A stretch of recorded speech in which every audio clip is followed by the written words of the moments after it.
பகுத்தறிவு, முற்போக்கு, சீர்திருத்தம், சகோதரத்துவம், சமூக நீதி எல்லாம் பேசிவிட்டு சாதி, மதம், சாராயம், திரைப்போதை 4 போதைக்கு அடிமையாக்கி அடுத்த தலைமுறையை ஒண்ணுக்கு முதலாக பதறாக்கியவர்கள் இந்த பராரி கூட்டத்தின் ஆட்சி, கேடுகட்ட இவர்களின் ஆட்சி.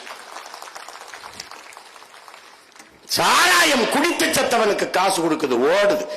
அவன் பிள்ளைய நான் படிக்க வைப்பேங்குது, அவனுக்கு அரசு வேலை கொடுப்பேங்குது, 10 லட்சத்தை எடுத்து கொடுக்குது. எல்லா பையனும் போய் பார்க்கிறான்.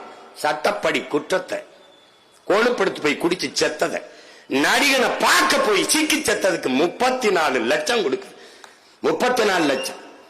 ஒரு இழிவிலிருந்து விளைநிலத்தில, வேளாண்மை நிலத்தில உழைத்துக் கொண்டிருந்த நம்ம அக்காவும் தங்கையும் செத்து போன 5 பேரை ஏறிட்டு பார்க்க ஒரு நாதி இல்லை இந்த நாய்ப்பய நாட்டில்.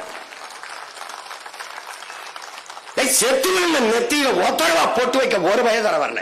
இதாண்டா இவங்க ஆட்சி.